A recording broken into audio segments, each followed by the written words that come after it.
এই যে ক্যান্ডি বসে আছে, বিস্কিট খেলো সকালবেলায়, ব্রেকফাস্ট করে, বিস্কিট খায়, কলা থাকলে কলা খায়, যে কোনো ফ্রুটস, সাথে চিড়ে বা মুড়ি আমি একটু দিই। তো বন্ধুরা দেখো, এই দুটো গাছ পুঁতবো আনারসের মুখগুলো।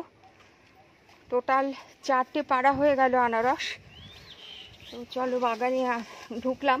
দেখো পুরো জঙ্গল হয়ে গেছে, জগৎকে খবর দিতে হবে, সাপকোপের ভয়।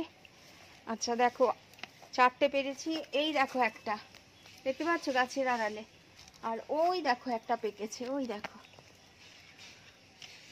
গাছ দুটো করে ফেলে দিলাম, জলে ভিজুক, অসুবিধা নেই। আর এই দেখো একটা ছোট্ট মতো, ওটা, আর এই একটা পেরে নেব। আজকে একটা পারবো, কালকে একটা পারবো। এখন রোজই আনারস দিচ্ছি, এই সপ্তাহে সোমবার থেকে দেওয়া শুরু হয়ে গেছে। সোম, মঙ্গল, বুধ, বৃহস্পতি, আজকে নিয়ে এই যে 4 নম্বর, 5 নম্বর পারবো। 4টে আমি পেরেইছিলাম। যে আমার ছেলে মেয়ে এখানে বসে আছে, খাওয়া দাওয়া হয়ে গেছে। গলু বাচ্চাটাকে দেখো, গলু বাচ্চা, মানে আমার গলু বাচ্চা, বুঝছো?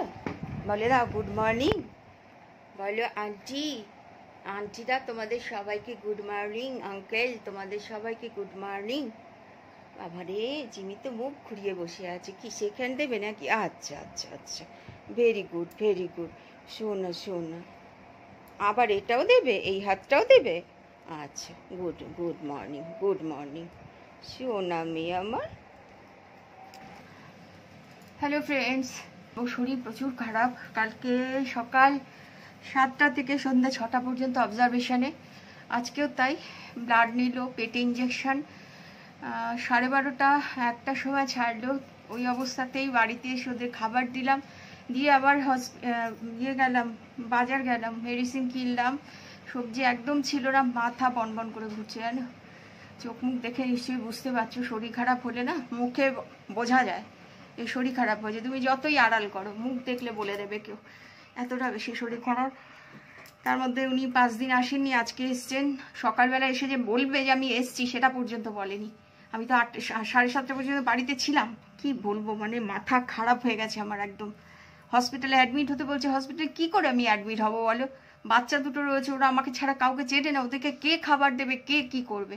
মানে ওর যে ভেট আছে, ও ক্যান্ডিকে করে দেবে, কিন্তু জিমি আমাকে ছাড়া কাউকে চেনে না, ও কাউকে চেনে না। আমার গায়ে কেউ টোকা মারলে পর্যন্ত কামড়ে দেবে।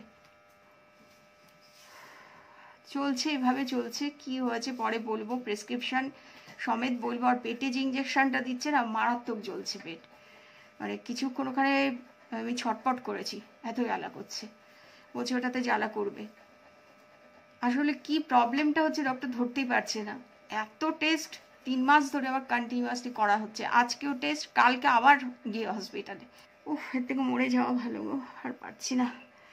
তো চলে, কথা বলতে পারলাম না, কি বলবো, মানে টাইমই নেই, কি কথা বলবো। শরীরও টানছে না আমার, জোর করে করতে হবে। সেই মোচা আমি সেদিন কবে, তাও 6-7 দিন হয়ে গেল, গাছ থেকে পেরেছিলাম, ওই অবস্থায় পড়ে আছে। দিচ্ছেই না শরীর যে উঠে করবো, আমি পারছি না। আজকে এসে ওই সব উঠোন কাটান পরিষ্কার করে, বাসনপত্র ধোয়াধুয়ি করে দেখলাম যে রান্নাঘরেই রয়েছি, কেটে ফেলি। মোচাটা কেটে ভিজিয়ে রাখলাম। কাঁচা কলার মোচা এক তো ভিজিয়ে রাখলেও কালচে কালচে হয়ে যায়, শক্ত থাকে, প্রচুর সিদ্ধ করতে হয়, রেখে দিলাম। ঠিক আছে, আর বারবার বলতে না ভালো লাগে না, এই জন্য আমি এতদিন তোমাদের কিচ্ছু বলিনি। কালকে দেখেছো আমি সারাদিন ভিডিও পোস্ট করিনি, দেইনি, কি দেবো, ছিলামই না তো হসপিটালে ভর্তি। চলো ঠিক আছে, বাই। যদি শরীর ভালো থাকে নিশ্চয়ই আসবো, কথা বলবো। মনে তো হচ্ছে না 2-4 দিনের আগে আমি সুস্থ হতে পারবো। চলো টাটা, বাই, ভালো থেকো তোমরা। আরে ফ্রেন্ডস, মোচাটা রান্না করে ফেলছি। আমার গাছের থেকে যে মোচাটা নামিয়েছিলাম, এটা রান্না না করলে এখন আবার যদি বেশি শরীর খারাপ হয়, আমি এটাও পড়ে থাকবে। কালকে খুব কষ্ট করে কেটে কেটে সব রেখেছিলাম, সকালে সিদ্ধ করলাম, এখন রান্নাটা করছি। সব মশলাপাতি সব দেওয়া হয়ে গেছে, একটু ঢেকে রাখবো। আর আলু তো চন্দ্রমুখী আলু এক্ষুনি সিদ্ধ হয়ে যাবে, ভাজা হয়ে গেছে খুব ভালো করে। Hi, good morning, good morning everyone. আমি ব্লাড দিয়ে আসলাম, পিপিটা দিয়ে আসলাম। কালকে ফাস্টিং হয়েছে, আজকে পিপিটা, সাথে আরও অনেক কিছু টেস্ট করতে দিয়েছে। থাইরয়েডের টেস্টটাও আবার দিয়েছে। কারণ ডক্টরের হয়তো সন্দেহ হচ্ছে যে এত মেডিসিন খাওয়ার পরেও, এতগুলো টেস্টের রিপোর্ট পাওয়ার পরেও আমার গা হাত পায়ের ফোলা কমছে না। তো সেই জন্যই আবার করে টেস্ট করতে দিয়েছে, দেখা যাক কী আসে। আসলে এতগুলো ওষুধ খাওয়ার পরেও কিন্তু আমি কোনো ফ্রুটফুল রেজাল্ট পাচ্ছি না। দেখা যাক কী হয়। আসলে আমার তো বাইরে যাওয়ারও প্রবলেম রয়েছে, বাচ্চা দুটো রয়েছে, ওদেরকে ছেড়ে বাইরে যাওয়াটাই আমার খুব মুশকিল। আসানসোল দুর্গাপুর হলেও তাও যেতে পারবো, যে ডক্টর দেখিয়ে আবার ব্যাক করে যাব, কিন্তু তার বাইরে কলকাতায় বা আদার্স কোথাও গিয়ে আমি যে ডক্টর দেখাবো আমার পক্ষে সম্ভব না। যা হবে এখানেই হবে, এতে সুস্থ হলে হব না, সুস্থ হলে হব না, অত কিছু ভাবিও না। আর সকালবেলায় ভাত খেয়েই গেছি, অত সকালবেলা খেতে তো ইচ্ছেই করছিল না, মানে ভাবতেই পারছি না। 7:30টার সময় ভাত খেয়েছি, পুরো মনে হচ্ছে ভমিটিং হয়ে যাবে, এমনিতে গা গুলোচ্ছে, বমি বমি লাগছেও আমার। খাওয়ার কোনো ইচ্ছেই আমার নেই, খেতে ইচ্ছে করছে না। কফি এত ভালোবাসি, কফি পর্যন্ত আমি 2 দিন ধরে খাচ্ছি না। আর কালকে তোমাদের সাথে কথা বলে দুপুরবেলায় রাখলাম, তারপর কাজকর্ম যা ছিল করার পর কাল বৃহস্পতিবার ছিল, পুজো টুজো করে শুয়েছি, একটুখানি শুলাম। শোয়ার পর এদেরকে 7:30টায় খাওয়ার দেওয়ার পর আমি যে ঘুমিয়েছি, আমি রাত্রে উঠিও নি, খাইও নি। একবার উঠলাম, উঠে টয়লেট গিয়ে জল খেয়ে আবার এসে শুয়ে পড়েছি। শরীর এতটা উইকনেস ফিল করছি যে খিদেও ছিল না আর খাবারও খাইনি। একবারে সকালবেলায় উঠলাম 6টার সময়, ঘুম ভাঙলো 6:30টার সময় উঠলাম, উঠে ব্রাশ করে ওই ভাত খেলাম। খেতেই হবে, কারণ সুগার টেস্টই করতে দিয়েছে কালকে, যেহেতু ফাস্টিং ছিল, আজকে পিপিটা হলো। তো যাই হোক, এসব করে এসে মোচাটা বসিয়ে দিলাম, দেখলি তোমরা। তো এখন কফি খাবো, আর এদেরকে 11টার সময় আমি খাবারটা দেবো, লাঞ্চটা দেবো।